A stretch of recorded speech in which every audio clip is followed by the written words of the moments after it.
el tiempo del discipulado para la membresía. Es importante ser parte del cuerpo, ser parte de la membresía de la iglesia.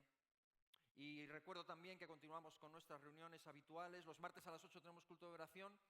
Hoy, al finalizar el culto, los padres de adolescentes tienen una reunión informativa que será abajo en la Sala León. Por favor, terminando el culto, los padres de adolescentes, una reunión informativa acerca de la programación también en este tiempo, los padres de los adolescentes. Y el próximo domingo, hermanos de la alabanza, tendremos el tiempo de alabanza que tendremos a los niños. La palabra nos enseña que de la boca de los niños y de los que maman, perfeccionaste la alabanza, dice la palabra. Así que les tendremos aquí incorporados con el grupo de alabanza y dirigiendo nuestra alabanza. Y para ello también el sábado anterior, sábado que viene, habrá ensayo. Así que los niños, los papás de los niños, son los niños entre 7 y 9 años y los preadolescentes. Así que los niños de 7 a 9 y los preadolescentes estarán participando. El sábado que viene tendrán su ensayo aquí a partir de las 11 de la mañana. Lo digo también para los padres que sepan y los puedan traer para el ensayo. El grupo de alabanza siempre está ensayando aquí los sábados. Así que en este caso los niños de 7 a 9 y los preadolescentes estarán también el sábado en el ensayo.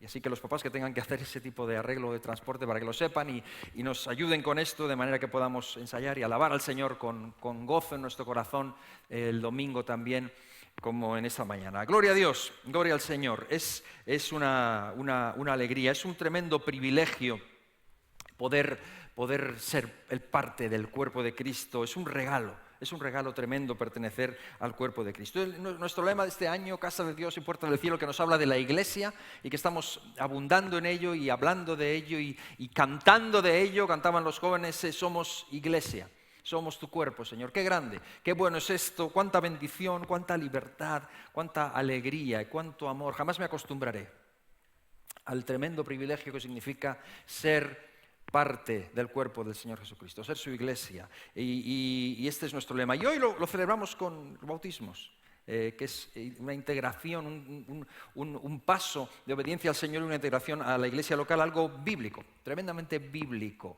y básico. Y vamos a celebrarlo con gozo, como fiesta, así lo vamos a tratar. Quiero comenzar leyendo a modo de introducción algo que leíamos el domingo pasado y que era parte de nuestro... Yo no sé si esto no lo tengo encendido o si no funciona. A ver. Bueno, quería simplemente leer lo que leíamos el domingo pasado en Hebreos acerca de la palabra de Dios cuando dice: porque no os habéis acercado al monte que se podía palpar y que ardía en fuego, a la oscuridad, a las tinieblas, a la tempestad, al sonido de trompeta y a la voz que hablaba, la cual los que la oyeron rogaron que no se les hablase más.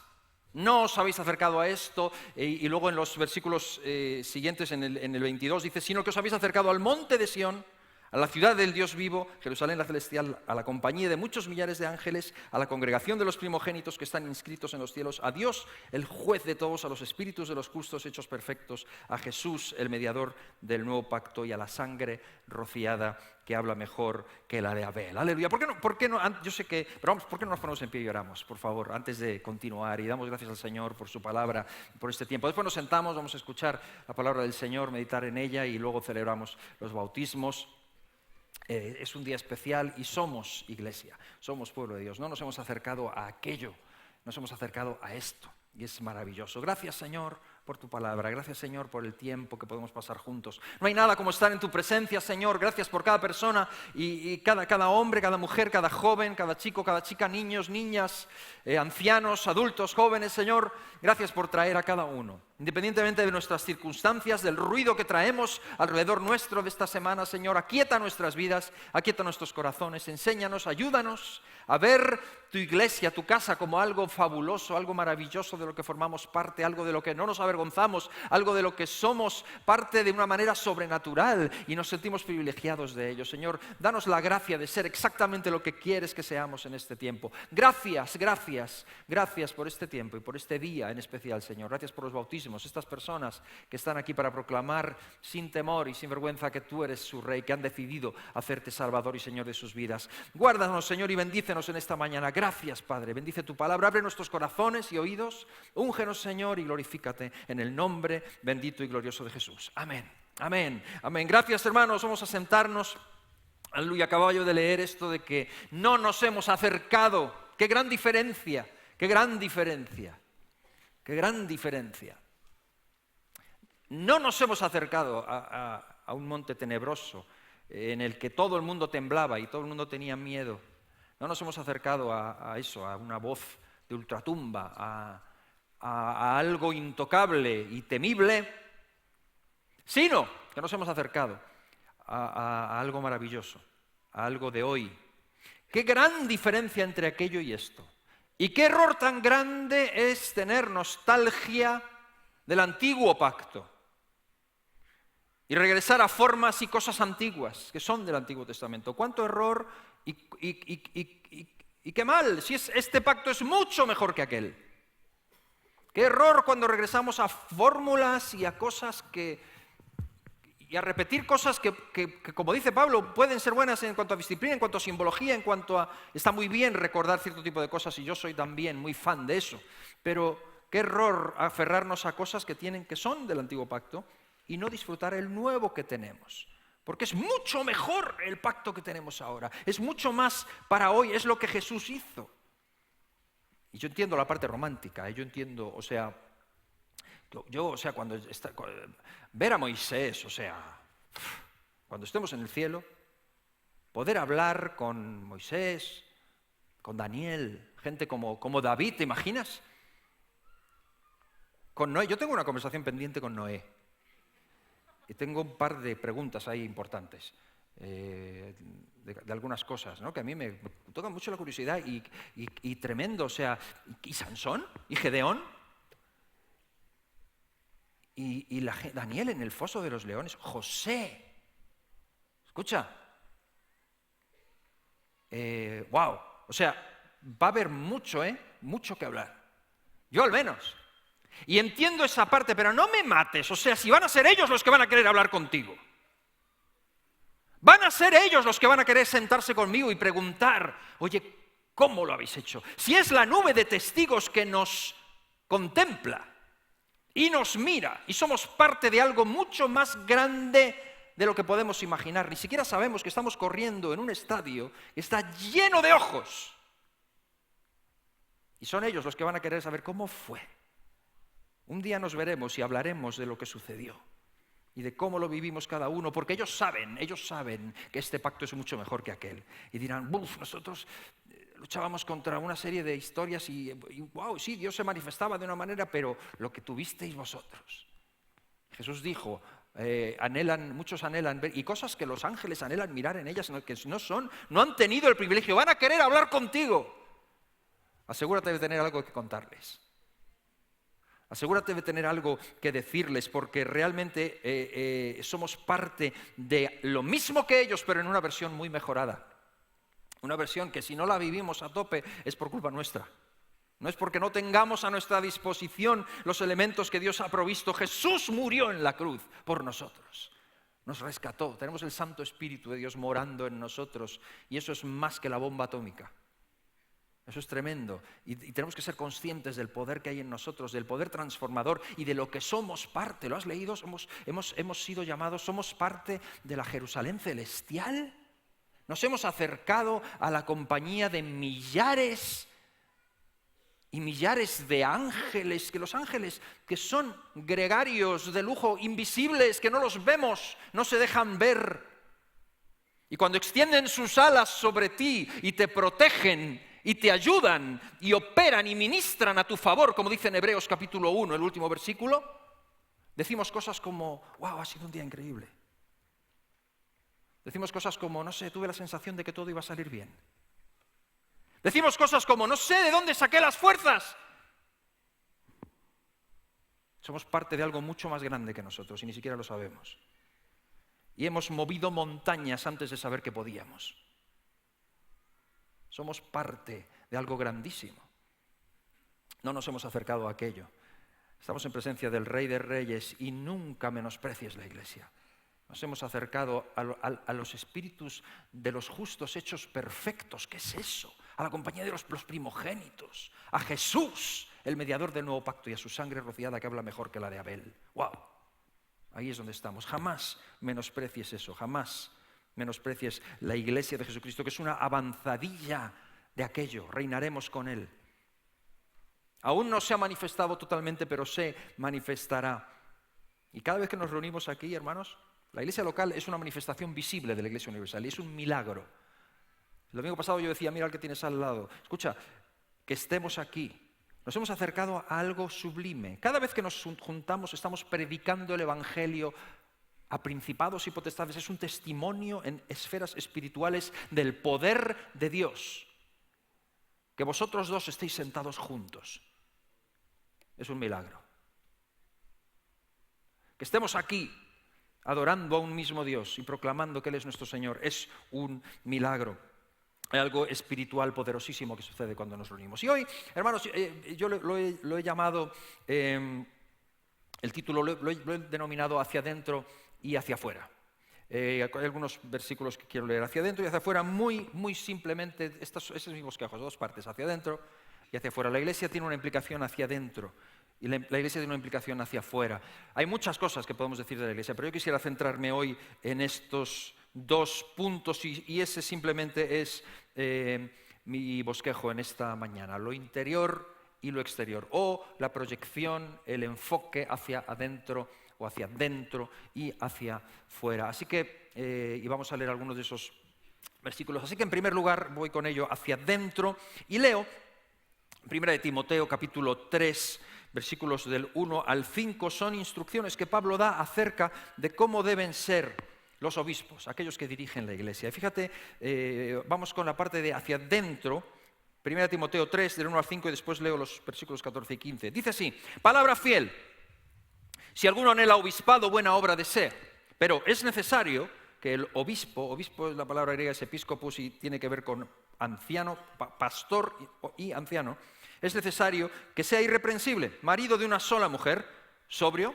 prudente, decoroso, hospedador, apto para enseñar, no dado al vino, no pendenciero, no codicioso de ganancias deshonestas, sino amable, apacible, no avaro, que gobierne bien su casa, que tenga a sus hijos en sujeción con toda honestidad, pues el que no sabe gobernar su propia casa, ¿cómo cuidará de la iglesia de Dios? Y leo después, siguiendo este pasaje, los versículos 14 y 15, donde le dice, esto te escribo a Timoteo, aunque tengo la esperanza de ir pronto a verte, para que si tardo sepas cómo debes conducirte en la casa de Dios, que es la iglesia del Dios viviente, columna y baluarte de la verdad.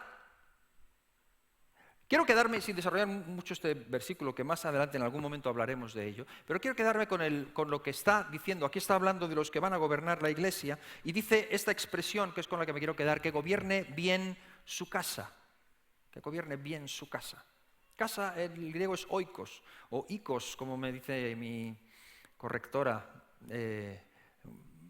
Parece que no se dice oikos, se dice ikos, pero bueno, el escrito es oikos, que significa casa, significa más que casa.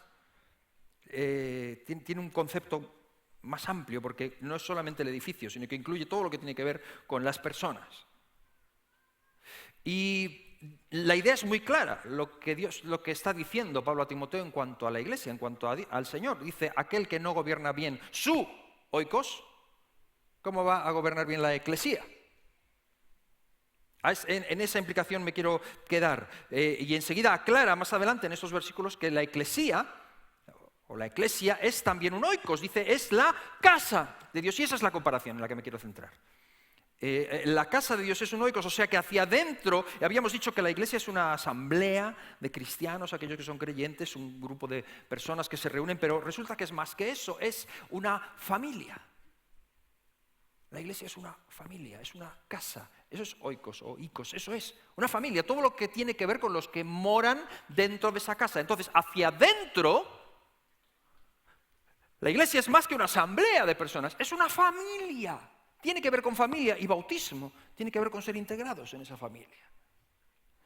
Es familia, somos iglesia, significa somos familia, y la implicación es clara. Dios dice, si no gobiernas bien la tuya, a los obispos, ¿cómo vas a gobernar la mía? Es lo que está diciendo. Por eso, cuando aquí le está diciendo Pablo a Timoteo que hay ciertas características de los que son pastores o ancianos, y está diciendo varias de ellas, y una de ellas, que es importantísima, es esta. Si no gobierna bien su oikos, ¿cómo va a gobernar bien el oikos de Dios? Por lo tanto, aquí se aplica el principio claro de Lucas en capítulo 16, versículos 10 y 11, cuando dice, el que es fiel en lo muy poco, también en lo más es fiel. Y el que en lo muy poco es injusto, también en lo más será injusto. Si en las riquezas injustas no sois fieles, ¿cómo se os entregará lo verdadero, lo auténtico? Y es lógico, es lógico. Si no gobiernas bien tu casa, ¿cómo te voy a poner en tus manos la mía? Porque es una casa, es una familia, tiene que ver con familia y tiene lógica. ¿O irías tú, te pondrías en manos de un dentista que tuviera los dientes negros? Dime. ¿Darías tu casa, dirías a un señor, a un constructor que construyera tu casa cuando un gran porcentaje de sus casas se han caído? No lo harías. Y es lo que el Señor está diciendo, que gobierne bien su casa. Por lo tanto, hay ciertas características aquí. Del mismo modo, Dios no pone su oikos, su familia, en manos de personas que no cumplen ciertos requisitos, siendo uno de ellos al que yo me refiero hoy, que tiene que gobierne bien su propio oikos. Y quede claro, no estoy hablando ahora de los... No quiero referirme a los requisitos, eso es otro tema, ¿no? Los requisitos de los obispos, sino el tema de que la Iglesia es una familia, hasta tal punto que tiene que ser tratada, es uno de los símiles que el Señor nos pone, que es como una familia, y del mismo modo que lo es cada una de las nuestras, el Señor lo compara. Lo compara en ciertas cosas. Hay 3 aspectos en los que lo compara y quiero llamar nuestra atención acerca de ello. El primer aspecto de ello tiene que ver con el gobierno. Dice que gobierne bien su casa. Es decir, que en una familia tiene que haber un gobierno. Y esto es algo que veíamos y hablábamos de ello el domingo pasado, no sé si lo recuerdas. Hablábamos de las 4 P's: la protección, la provisión. Hablábamos, no al comienzo, la protección, la provisión, la pertenencia y la potestad, ¿no? Cosas que se dan dentro de la familia que tienen que ver con el gobierno de la casa. Yo añadiría otra P, pauta, una dirección, una línea. En Proverbios 29 lo llama profecía, otra P, dice, sin profecía el pueblo se desenfrena. Si no hay una línea clara, un gobierno claro, una dirección clara, se desenfrena. Por lo tanto, en una familia tiene que haber esto, y en la Iglesia lo debe haber también. La Iglesia como familia tiene que tener una dirección, no puede ser que vaya en distintas ramificaciones, no tiene que haber una dirección, por eso Dios ha puesto ministerios. El tema de que haya ministerios no es una cuestión de protagonismo de una serie de personas que anhelan estar en un lugar de autoridad. Por eso Pablo dice, el que anhela obispado buena obra desea, pero se trata de conferir a la Iglesia, entender que es la familia de Dios que ha sido puesta en nuestra casa, en nuestras manos. Y una de las cosas es el gobierno, habla claramente. Otra de las cosas que dice con mucha claridad aquí es que tenga a sus hijos en sujeción. Porque en una familia hay padres, hay personas, pero no todas son iguales. Este tema de la igualdad hoy en día es muy curioso y tiene mucho de enseñanza tendenciosa y que se desvía de los principios de Dios. Todos somos iguales delante de Dios en cuanto a valor, pero no en cuanto a función, ni en cuanto a forma, ni en cuanto a fisionomía, ni en cuanto a muchísimas cosas. Y déjame decirte algo, Dios no nos trata a todos por igual. Mireia tiene una silla de ruedas, tú no. ¿Os trata igual? No. ¿Es justo? Sí. Es tremendamente justo. No quieras encontrarte con su justicia de frente, cuidado, más vale conocer su misericordia. Que tenga a sus hijos en sujeción no significa que los padres tienen licencia para maltratar a los hijos, sino que hay un orden. Y que tiene que haber una sujeción. Y que un padre tiene que tener a sus hijos en sujeción. Y que es contrario, muy contrario a todo lo que vemos hoy, y las leyes como se están pronunciando hoy, pero no solo aquí, y en otros lugares. Aunque aquí parece que somos la avanzadilla, en España es como que vamos a la vanguardia de todo ese tipo de cosas.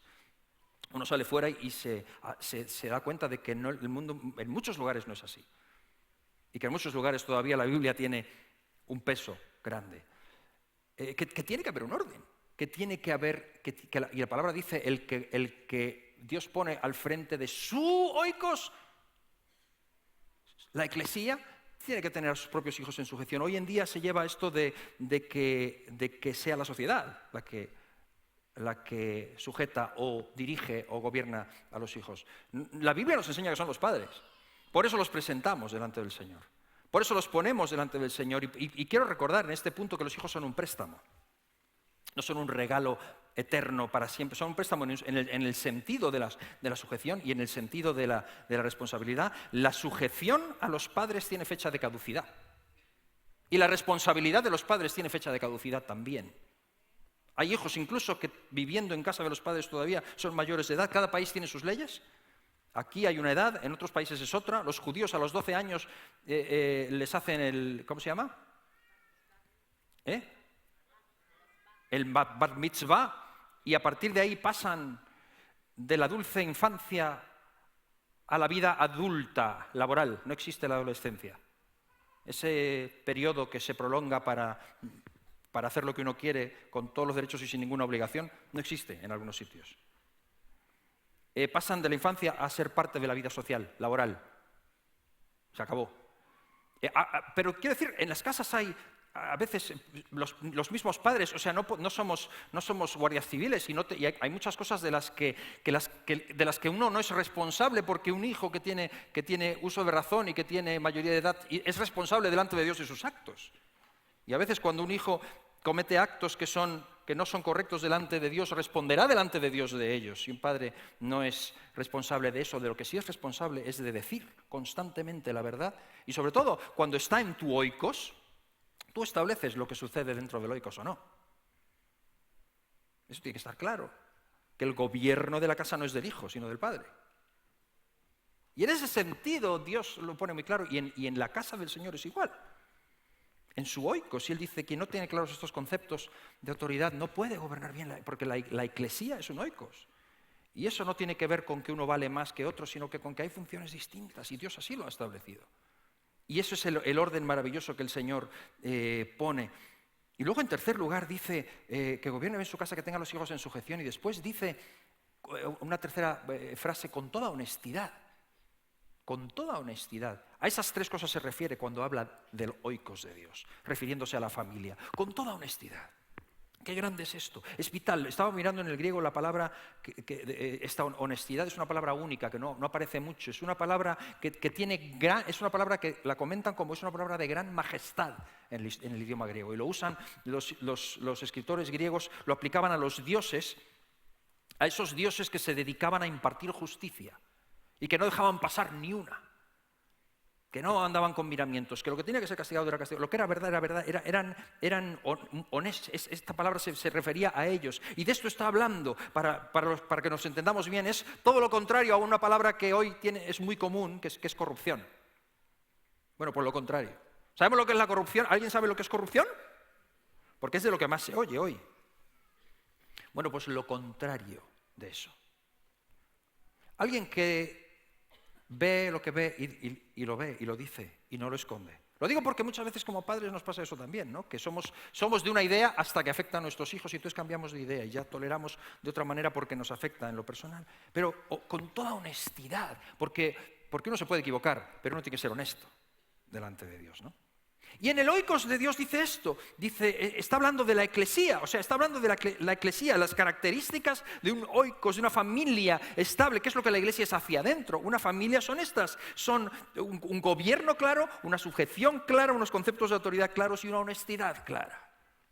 Como familia, hacia adentro, por lo tanto... Hermanos, esto es lo que es la iglesia hacia adentro. No es un grupillo de gente que se han juntado y han firmado algún tipo de documento porque tienen cierta tendencia y cierta inclinación por algunas normas éticas y tienen simpatía con algunos principios bíblicos. Es una familia. Hacia adentro somos, iglesia, somos una familia. Y aquellos que forman parte de la iglesia es porque han sido incorporados a la familia de Dios. Han sido adoptados por el Señor como hijos, han sido incluidos en la familia, han sido injertados siendo de ramas silvestres, dice la Biblia, hemos sido injertados en el olivo verdadero. Todo aquel a quien Jesucristo rescata, lo une a su familia. Lo mete en su familia. Y no existe en el Nuevo Testamento nadie que sea rescatado por Cristo y no se una a la familia. No se una a la iglesia. Cuando Dios rescata a alguien, lo mete en su familia. Y una familia tiene distintivos. Tiene distintivos. Es así. Y eso es algo que se concreta en la iglesia local. Porque hablamos de la iglesia universal y hablamos de la iglesia local. Una familia tiene distintivos. En muchas cosas, hasta en el olor. ¿No te ha pasado? Que entras en el coche de los Rodríguez y huele a los Rodríguez. ¿No te pasa eso? Yo qué sé, no sé qué es. A lo mejor comen mucho ajo, no sé qué les pasa. Pero huelen a Rodríguez. Digo Rodríguez porque no lo digo por nadie, ¿vale? Seguro que hay algún Rodríguez. Tendría que haber cogido otro apellido más difícil, que no hubiera nadie. Nadie se sienta aludido. Digo que hay cosas que nos distinguen. Las familias tienen características físicas y se parecen.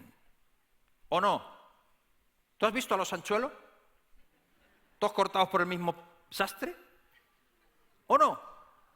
O los Gómez, o los que quieras son. Dices, ahí va, claro. Ahora lo estoy viendo. Es que se parecen.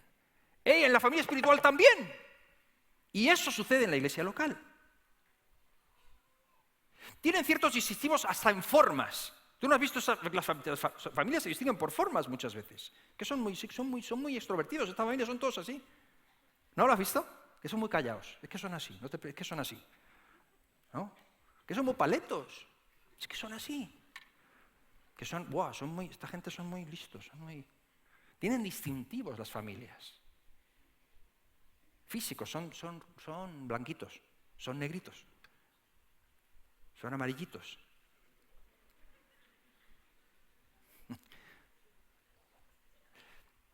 Bueno, no voy a decir.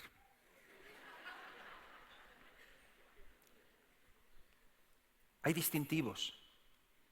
Y en la iglesia, en el Oikos de Dios también.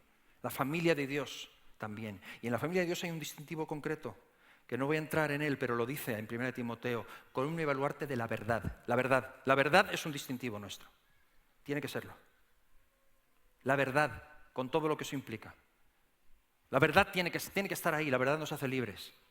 La verdad y envuelta en amor, en el amor familiar. ¿Qué cosa tiene la familia? La familia tiene un aura increíble que todo lo cubre y que todas las ofensas terminan de alguna manera volviendo al final. Y cuidado, porque hay cosas que tienen todavía que ser restauradas entre algunos. Entre algunos de nosotros hay cosas que tienen que ser restauradas todavía. Estamos en ello, pero no te conformes si no ha sido restaurado. Debe serlo. En la familia del Señor debe serlo restaurado. No convivas con eso. Pero la verdad es uno de nuestros distintivos. Y escucha, cuando tú crees en Jesucristo, eres incluido en la familia de Dios, en la Iglesia Universal. Eso es un milagro. Eso es algo místico, algo que nos supera, es algo que el Señor hace por nosotros y somos incluidos en ello. Pero eso se materializa luego en algo que no es tan místico, que es la Iglesia local. Y ahí ya no es cuestión, ya es una cuestión de elección tuya. Eliges la familia. Eliges a qué familia te unes y cuando lo haces y das el paso del bautismo, igual que el paso del bautismo es algo que va justo después de conocer al Señor Jesucristo, lo confiesas, y ser incluido en la familia del Señor en una iglesia local es igualmente bíblico y no es tan místico, es real. Y resulta que las iglesias locales tienen distintivos. Y a veces hay distintivos que te pueden gustar más o te pueden gustar menos. Hay formas que te pueden gustar más o que te pueden gustar menos. Hay cosas que te pueden ir mejor o que te pueden ir peor, pero ten cuidado. Cuidado con el error tremendo de abandonar la familia simplemente porque hay rasgos que no te gusten. Porque los va a haber en cualquier lugar. Y unirse a una familia local requiere cosas. Es donde se requiere humildad sobre todo. Y piensa que es donde se concretan y donde se hacen visibles los frutos del Espíritu. Porque la Iglesia Universal, yo tengo hermanos en Cristo en Chile y hablo con ellos por teléfono. Y soy maravilloso para ellos. Y ellos para mí. No me conocen. ¿Sabes quién me conoce? La iglesia local me conoce. Mi familia. El oikos de aquí es el que me conoce. Ahí es donde se concretan las cosas y donde vamos en una dirección. Y ser parte o no ser parte de la familia local no puede estar basado en pequeñeces. No puede estar basado en cosas que de alguna manera me gustan más o me gustan menos. Escúchame, a menos que haya pecado manifiesto. Tu iglesia local es tu iglesia local. Es tu familia. Y si hay pecado manifiesto, la verdad tiene que salir. Es columna y baluarte de la verdad. Pero si no, escúchame, cuecen habas en todos los sitios. Y es nuestra familia. Y Jesús me encanta cuando en Juan 13 a los que había amado desde el principio los amó hasta el final. Y les lavó los pies. Y les olían a alguno más que a otro, y Jesús supo quiénes eran los suyos y los amó hasta el final. Hasta el final permaneció con ellos. Se marchó uno de ellos porque era el traidor y se fue. Jesús no lo abandonó, él se fue. Pero él supo quién era su gente. Y simplemente hay cosas que luego que son del orden puro de la familia. Hay personas que de pronto, en esta semana hablaba con alguien, ¿no? Gente que se va de la iglesia pero luego pretende formar parte en cierto tipo de actividades. Óyeme.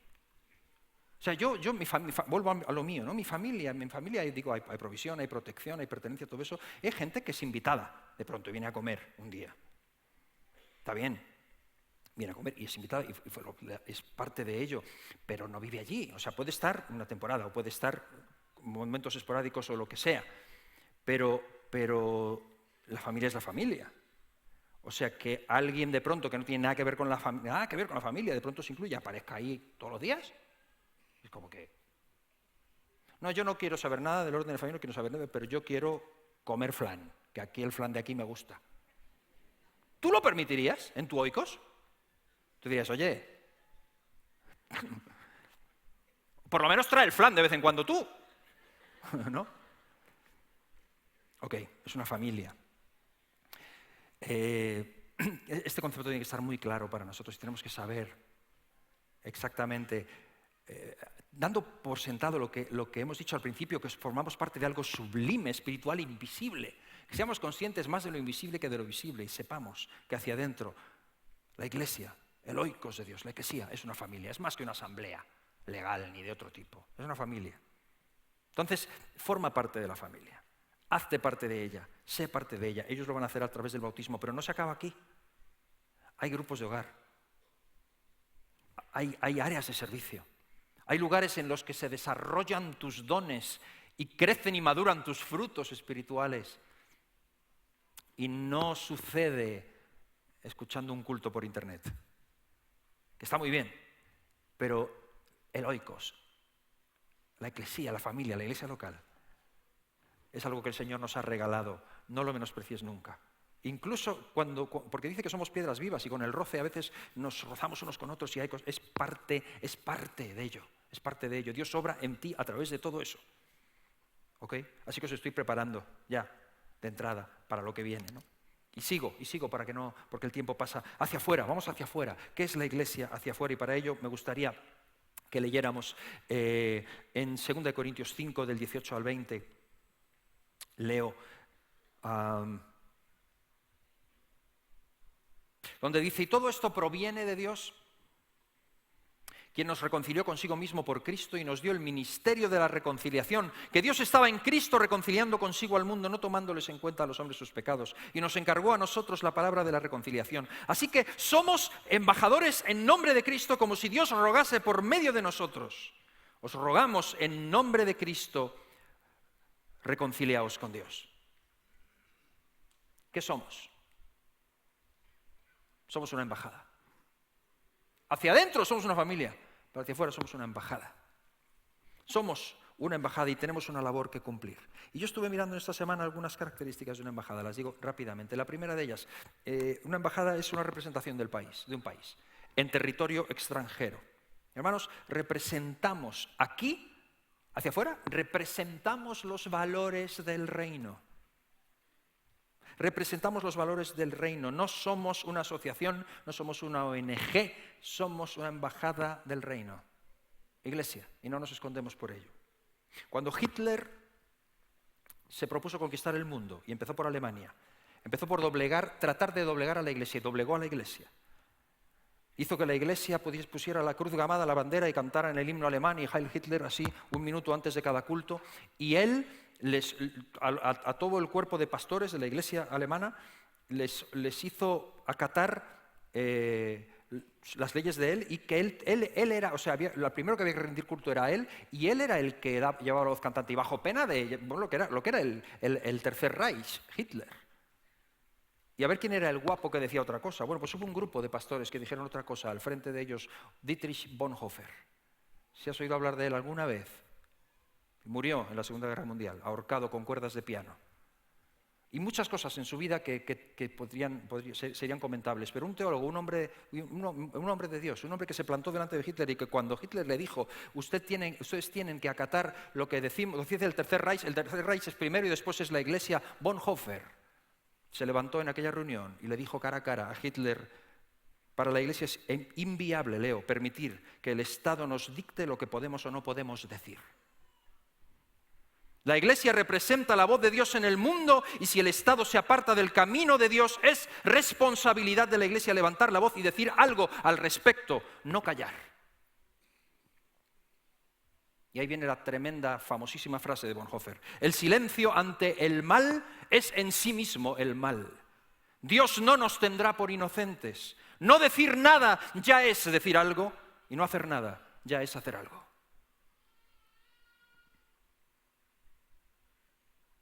Un cristianismo que se esconde o que pretende pasar lo más desapercibido posible en esta sociedad no honra a Jesucristo. Un cristianismo que se esconde para no importunar al mundo, ni caer en descrédito, ni ser acusado de cosas o tener problemas, no honra a Jesucristo. Es algo que debemos asumir los cristianos en este siglo. Y tendrá su precio, ya lo creo. Ya lo creo que tendrá su precio. Ahora somos iglesia. Somos iglesia. Una representación del país. Otra cosa que veo de las embajadas es que normalmente están en un lugar visible. Habitualmente en la capital. Normalmente es la capital donde está la embajada, la capital del país en el que están, donde está la embajada. No quiero decir con esto, ni creo yo que las iglesias tengan que estar siempre en la capital. Al contrario, hubo muchos pueblos a los que Jesús iba a todos los lugares y predicaba en todas las sinagogas de ellos y tiene que haber un testimonio cristiano en cada lugar. Y tenemos que salir, hermanos. Tenemos que salir, algo que en este año yo quiero promover y vamos a promover, no solo en este año, sino en esta década, y tendremos nuestro congreso en octubre, les estoy invitando ya. Tengo la confirmación para los jóvenes de que tendremos a Alex Zurdo con nosotros en concierto. Lo dejo ahí. Pero tenemos que salir, mis hermanos. Tenemos que salir, tenemos que conseguir que la palabra de Dios llegue a lugares donde no está. Leía en estas semanas de atrás, al comienzo del año, que no existen lugares abandonados por Dios, quien es omnipresente. No existen lugares abandonados por Dios, pero sí existen lugares abandonados por la Iglesia. Y no puede, ni debe ser. Un lugar sin iglesia no es comparable a un lugar sin un buen supermercado. Un lugar sin iglesia no es comparable a un lugar que no tenga un buen cine. Es mucho más un lugar que no tiene agua. Es mucho más un lugar que no tiene un hospital. No tienen acceso a la verdad de Dios delegada. Somos embajada. Ahí tenemos que llegar con el mensaje. Me gusta cuando Pablo le dice a Tito, podemos ver este versículo en el libro de Tito, capítulo 1, versículo 5, escribe Pablo: por esta causa te dejé en Creta para que corrigieses lo deficiente y establecieses ancianos en cada ciudad. Me encanta eso, no dice en cada iglesia, en cada ciudad. Pablo tenía entre ceja y ceja las ciudades. En cada ciudad. ¿Lo has pensado? Y otra cosa de las embajadas, no solamente están en un sitio visible, sino que están sujetas a las leyes. Están sujetas a las leyes del país en el que están. Significa que los cristianos, por ser iglesia, no vayamos a pensar que estamos exentos de las leyes del país en el que estamos. El cristiano, el Hijo de Dios, debería ser siempre el mejor ciudadano. Ciudadano ejemplar, trabajador ejemplar. Que hablen de ti bien siempre, que nadie hable mal de ti por ser un mal ciudadano, por dar un mal ejemplo, por no sujetarte a las leyes. Cuando contradicen la palabra de Dios es otro tema. Ahí estamos hablando de otros 20 euros. Pero cuando Dios ha puesto leyes, déjame leerte lo que dice Romanos en el capítulo 13. Pablo, leamos este pasaje juntos. Después de sus profundidades teológicas, mira lo que dice: sométase toda persona a las autoridades superiores, porque no hay autoridad sino de parte de Dios, y las que hay por Dios han sido establecidas. De modo que quien se opone a la autoridad, a lo establecido por Dios, resiste, y los que resisten acarrean condenación para sí mismos. Porque los magistrados no están para infundir temor al que hace el bien, sino al malo. Quieres, pues, no temer la autoridad, haz lo bueno y tendrás alabanza de ella, porque es servidor de Dios para tu bien. Pero si haces lo malo, teme, porque no en vano lleva la espada, pues es servidor de Dios, vengador para castigar al que hace lo malo. Por lo cual es necesario estarles sujetos, no solamente por razón del castigo, sino también por causa de la conciencia.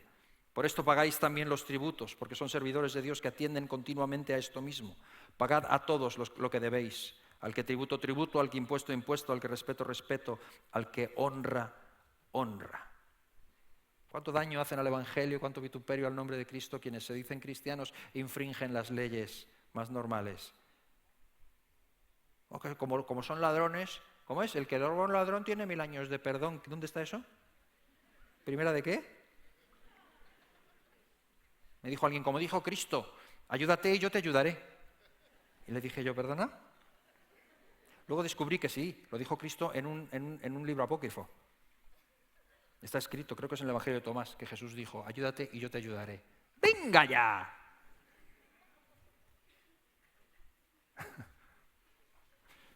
La palabra del Señor es clara en este sentido. Ciudadanos ejemplares. Y una última cosa importantísima, que hemos leído, y es la última, y termino con esto. Tenemos un ministerio. Tenemos un ministerio. La embajada tiene un ministerio. Estamos hablando hacia afuera. La embajada tiene un ministerio y ese ministerio es el ministerio, no es cualquier ministerio, es el ministerio de la reconciliación hacia el mundo. No es el ministerio del juicio, no es el ministerio de la sospecha. Hay hermanos que dicen que tienen el don de la sospecha. No, dicen que tienen el don de discernimiento y lo que tienen es un don de sospecha tremendo. De recelo. No tenemos el ministerio del escándalo, no tenemos el ministerio de la espada. Tenemos el ministerio de la reconciliación. Algunos se creen que son el arcángel Gabriel. Y van, juicio. El ministerio es el de la reconciliación y dice Pablo, os rogamos. Nuestro ministerio es rogar, reconciliaos con Dios.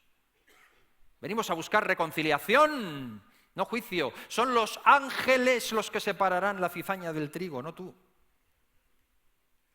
Nuestro ministerio es de reconciliación y cuidado, porque no significa llamar bueno a lo malo ni malo a lo bueno. Hace falta la gracia de Dios, simplemente. La misma gracia que Cristo tuvo con nosotros. La misma. Y corazones abiertos. Y desde luego no confundir permisividad con gracia, ni con el ministerio de la reconciliación, porque el pecado es pecado. Y debe seguir teniendo ese nombre. Y una de nuestras características y de nuestros distintivos como oicos de Dios es la verdad. Pero nuestro acercamiento al mundo tiene que ser un acercamiento de reconciliadores. No de buscadores de pleitos. No de macarras. De reconciliadores. Ese es el ministerio de esta embajada. Y ahí tenemos una asignatura pendiente, mis hermanos, que debemos de recuperar. Pienso mucho últimamente en la figura de Jonás. Jonás, que tenía un ministerio de reconciliación. Porque era así. El hombre tenía que dar un mensaje que no era agradable y el Evangelio no es confrontativo, pero es reconciliaos con Dios. Y eso que Jonás traía. Jonás traía diciendo Dios, era Antiguo Testamento y era un mensaje de juicio, pero les decía arrepentíos. Era un mensaje de arrepentimiento, era un mensaje de reconciliación. Y no quiso, y se fue. Y yo siento a veces que, porque era muy chungo, era muy duro ir a Nínive y enfrentar todo eso y el rechazo y etcétera. Yo creo que en España y en Europa muchas veces nos ha pasado lo de Jonás. Nos hemos cansado de decir cosas ya y preferimos coger como hizo él. Cogió un barco y se vino a España. Se vino a Tarsis, a la Tierra del Sol, de vacaciones. Se escabulló. Y luego cuando finalmente Dios trata con él y lo hace volver, y Jonás es un profeta tremendo, increíble, y su palabra, su predicación es tal que Nínive se arrepiente y el tío no se puede gozar, se enfada encima, porque él lo que quería era ver caer fuego del cielo. Como me dijo una persona, ¡guau! Cuando cayeron Ananías y Zafira, ahí por una mentira, patapam, todo el mundo y cayó, ojalá, esos son los tiempos de Dios que yo quiero ver. Primero que va a caer para atrás, ten cuidado. Ten cuidado. Y el ministerio que nos ha sido dado es el ministerio de la reconciliación. Somos una embajada en territorio hostil, pero nuestra actitud no es, ni debe ser, ni puede ser hostil, como no lo fue Jesús. Piensa en Jesús. Piensa en Jesús. Piensa en Jesús. Las mayores acusaciones que se le hicieron fue que era amigo de los pecadores. Este come con cualquiera. Este hombre no puede ser santo. Y fue amoroso, fue perdonador, fue reconciliador con el pecador, con la prostituta, con el publicano, el recaudador de impuestos, odiado por todos. Se mostró a los pastores, dignificó a la mujer y al niño. No, puede ser de Dios. Y si miras, ¿con quién fue Jesús duro? ¿Con quién fue irónico? ¿Con quién fue sarcástico? ¿Con quién fue tremendamente incontestable? ¿Con los religiosos? ¿Con los que se creían algo? Hasta volcó sus mesas con un azote de látigos que se hizo. Esa me hubiera gustado verla a mí. Esa sí me hubiera gustado verla. El ministerio de la reconciliación. Y hermanos, somos hacia adentro y hacia afuera, somos familia y somos embajada. Somos parte de algo muchísimo más grande de lo que podemos comprender. Somos iglesia. Somos iglesia, el cuerpo de Cristo. Como familia Salem es lo que queremos. Estamos en diferentes lugares, en Asturias, en el País Vasco, en Cataluña, en León, en Madrid, Torrejón de Ardoz, en Toledo, en Jaén, en Tenerife. Y queremos estar en más lugares, porque somos embajada. Y algo que vamos a hacer este año, y comenzaremos el próximo domingo, es que cada mes vamos a estar orando. Aquí, el Oikos de Madrid, vamos a estar orando cada mes por una de nuestras iglesias Salem en España. Entendiendo que somos parte de algo mayor que lo que vemos aquí. Y que ellos son parte de nosotros y nosotros somos parte de ellos. Y cuando llegue el Congreso nos reuniremos todos. Pero cada mes vamos a orar. Y he pedido a cada uno de los pastores de fuera que me manden un PowerPoint, un pequeño vídeo, en el que nos muestren, la familia pastoral, nos muestren la iglesia y nos muestren algunos motivos de oración. Y es algo que mensualmente vamos a estar recurriendo. Va a ser un año de oración por la iglesia. No solo esta. La iglesia local, la familia Salem en toda España. Queremos orar por cada uno de ellos. Y bueno, enero está consumido prácticamente, pero empezaremos a partir de febrero con cada una de las iglesias. Así que el próximo domingo mostraré ya un primer vídeo, unas primeras imágenes de una de nuestras iglesias y durante el mes de febrero vamos a estar orando por ella. Y después así haremos con cada uno de nuestras iglesias, una por mes. Y hoy terminamos celebrando la adhesión de 6 personas al cuerpo. Personas que no es que de pronto hoy dan un paso de algo meditado ya, algo que han decidido en su corazón. Y enseguida vamos a escuchar sus confesiones, porque eso es el bautismo, una confesión de fe ante el cielo y el infierno de que Jesús es nuestro Señor. Así que vamos a prepararnos para ello. Yo voy a pedir a los chicos, los músicos de la alabanza, que ellos pasen al frente. Vamos a terminar orando y dando gracias a Dios por su palabra. Pongámonos en pie, por favor, hermanos. Y mientras los músicos pasan, vamos a prepararnos y prepararnos también para los bautismos. Y enseguida los tenemos con nosotros. Cerramos nuestros ojos y vamos a orar. Aleluya. Al final del culto vamos a tener oportunidad también para cualquier persona que esté aquí que no pertenece a la familia de Dios. Cualquier persona que no conoce a Jesucristo. Si estás aquí, no tienes una relación personal con Dios, real, auténtica, ¿por qué no le das tu corazón? ¿Por qué no lo intentas? Y yo no te voy a comprometer, pero si quieres hacerlo, si quieres dar ese paso o unirte a la iglesia, al final, cuando terminemos, va a haber personas aquí, en esta parte, aquí en el lado este de la cruz, aquí abajo, con petos rojos, esperándote. Acércate. Si has venido con alguien, si has traído a alguien, acompáñalo luego.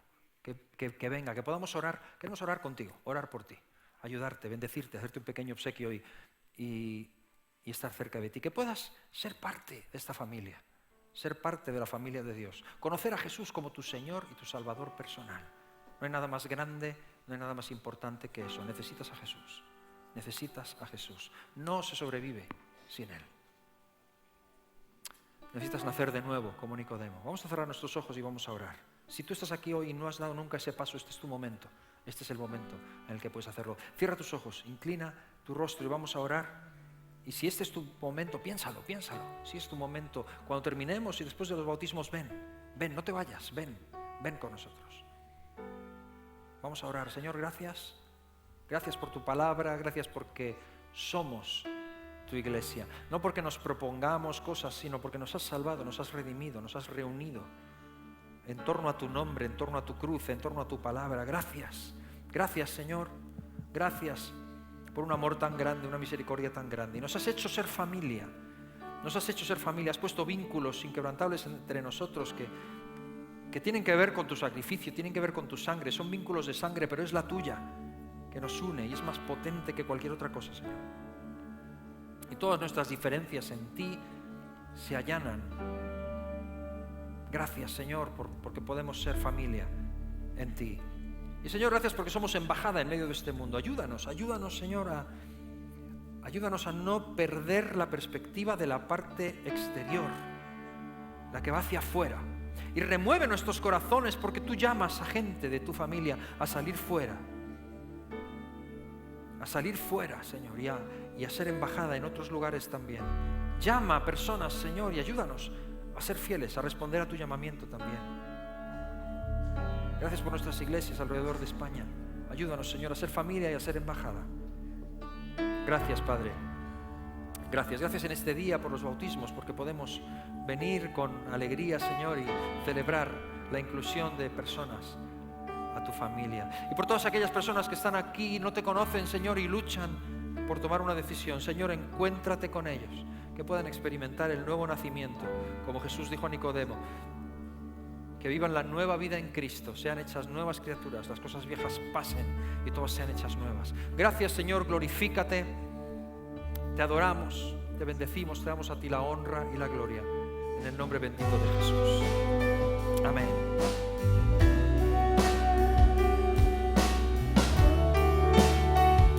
Vamos a alabar al Señor, le adoramos y celebramos nuestros bautismos. Amén.